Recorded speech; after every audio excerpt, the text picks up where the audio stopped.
പിറ്റേന്ന് ഇന്റർനെറ്റിൽ പലതും സെർച്ച് ചെയ്യുന്നതിനിടയ്ക്ക് അജന്ത ലേഔട്ടിലെ വില്ലകളുടെ പരസ്യം ശ്രാവൺ കണ്ടു. അജന്ത ലേഔട്ടിൽ ധാരാളം ലക്ഷറി വില്ലകളുണ്ട്. അവിടെ ഒരു വില്ല വാങ്ങിയിടുന്നത് ഇപ്പോൾ പലരും സ്റ്റാറ്റസിന്റെ ഭാഗമായിട്ടാ കരുതുന്നത്.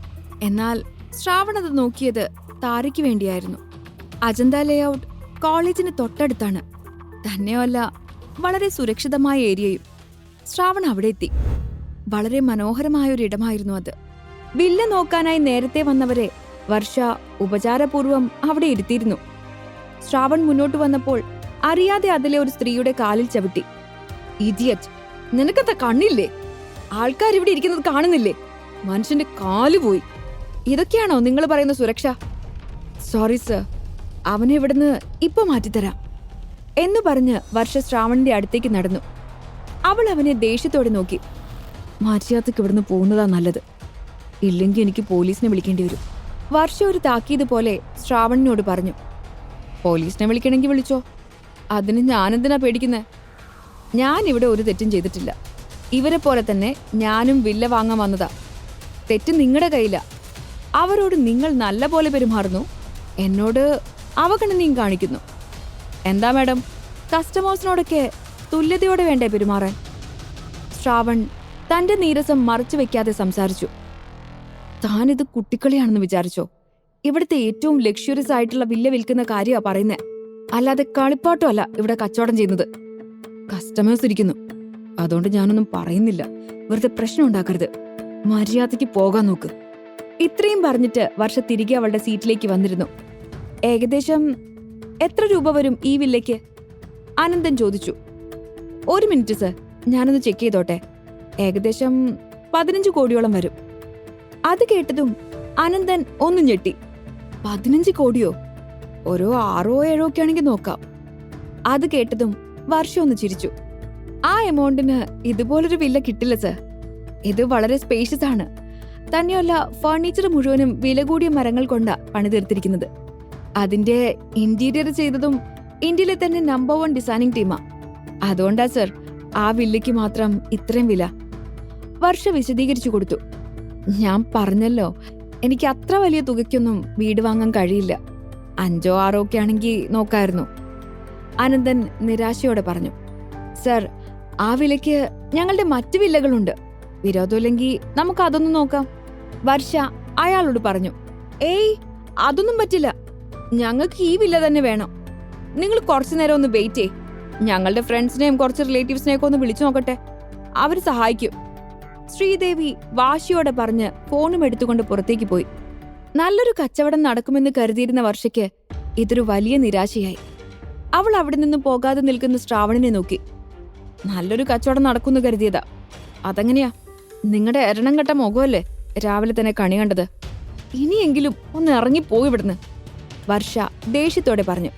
തന്റെ വാക്കുകൾക്ക് ഇതുവരെ അല്പം പോലും വില നൽകാത്ത വർഷയോട് അവൻ വീണ്ടും പോയി വില്ലയുടെ വില ചോദിച്ചു. വീണ്ടും അവനത് ചോദിച്ചതും വർഷയ്ക്ക് ഭ്രാന്ത് പിടിച്ചു. അവൾ ചെയ്തുകൊണ്ടിരുന്ന ജോലി നിർത്തിവെച്ച് ശ്രാവണിനെ നോക്കി. എന്നാ കേട്ടോ, 15 കോടിയാ അതിന്റെ വില. നിനക്ക് വാങ്ങാൻ പറ്റുമോ? ശരി, ഇതെന്റെ കാർഡാ. ആവശ്യത്തിനുള്ള തുക ഇതിന്ന് വിഡ്രോ ചെയ്തോളൂ. ശ്രാവൺ തന്റെ പ്ലാറ്റിന സിറ്റി ബാങ്കിലെ കാർഡ് അവർക്ക് നേരെ നീട്ടി. അത് കണ്ടതും വർഷ ഞെട്ടിപ്പോയി. ഇതുവരെ അങ്ങനൊരു കാർഡ് അവൾ കണ്ടിട്ടേയില്ലായിരുന്നു. നീ തട്ടിപ്പുകാരനാണെന്ന് എനിക്ക് മനസ്സിലായി. കാരണം ഒരു സാധാരണക്കാരന്റെ കയ്യിൽ ഇതുപോലൊരു കാർഡുണ്ടാവില്ല. പറ, എന്താ നിന്റെ ഉദ്ദേശം? ഈ ഡ്യൂപ്ലിക്കേറ്റ് കാർഡും കൊണ്ടുവന്ന് നീ എന്താ ഇവിടെ ചെയ്യാൻ പോണേ? മാഡം, നിങ്ങൾ ആദ്യം ആ കാർഡൊന്ന് സ്വൈപ്പ് ചെയ്ത് നോക്ക്. അപ്പോഴല്ലേ ഒറിജിനൽ ആണോ ഡ്യൂപ്ലിക്കേറ്റ് ആണോ എന്ന് അറിയാൻ കഴിയൂ, ശ്രാവൺ പറഞ്ഞു. സ്വൈപ്പ് ചെയ്ത ഉടനെ അത് ഫെയിലായി എന്ന മെസ്സേജ് വരുമെന്ന് പ്രതീക്ഷിച്ചുകൊണ്ട് എല്ലാവരും നിന്നു. എന്നാൽ എല്ലാവരുടെയും പ്രതീക്ഷകളെ തകിടം മറിച്ചുകൊണ്ട് ശ്രാവണിന്റെ അക്കൗണ്ടിൽ നിന്ന് 15 കോടി കമ്പനിയുടെ അക്കൗണ്ടിലേക്ക് ട്രാൻസ്ഫർ ആയി. എല്ലാവരും അത്ഭുതത്തോടെ നിന്നു. ഇട്ടിരിക്കുന്ന വസ്ത്രവും രൂപവും ഒന്നുമല്ല കാര്യം, ഓരോരുത്തരുടെ കഴിവിലാണല്ലേ. വലിയൊരു പാടാ എന്ന് പഠിച്ചത്, വർഷ ചിന്തിച്ചു. പിന്നെ അവൾ ശ്രാവണിന്റെ അടുത്തേക്ക് ചെന്നു.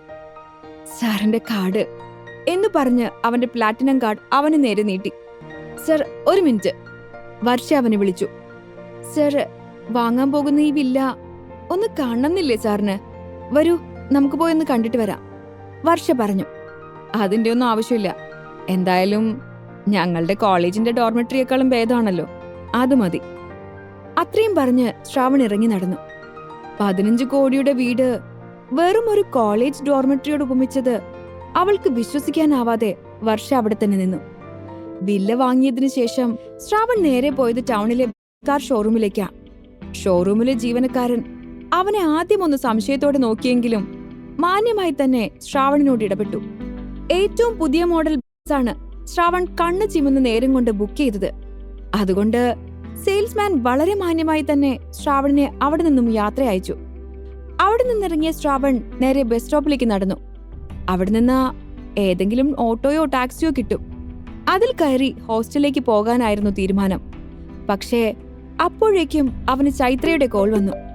ശ്രാവൺ കോൾ അറ്റൻഡ് ചെയ്തു. എന്തു പറ്റി ചൈത്ര? ശ്രാവൺ ചോദിച്ചു. സർ, സോറി ശ്രാവൺ, എനിക്ക് അത്യാവശ്യമായിട്ടൊന്ന് കാണണം. ഇപ്പൊ എവിടെയാ? ചൈത്ര ചോദിച്ചു. ഞാനിപ്പോ ഫ്രീയാ, നീ വന്നോളൂ, ഞാൻ ലൊക്കേഷൻ അയച്ചിട്ടേക്കാം എന്നും പറഞ്ഞ് അവൻ വാട്സാപ്പിൽ ലൊക്കേഷൻ ഷെയർ ചെയ്തു. 10 മിനിറ്റിനകം എത്താമെന്നും പറഞ്ഞ് ചൈത്ര ഫോൺ കട്ട് ചെയ്തു. പറഞ്ഞതുപോലെ തന്നെ അവൾ വേഗം എത്തി. അവൾ കാറിന്റെ ഫ്രണ്ട് ഡോർ തുറന്നു കൊടുത്തു. ശ്രാവൺ അകത്തേക്ക് കയറി. എന്താ ചൈത്ര, നിനക്കെന്താ എന്നോട് പറയാനുള്ളത്?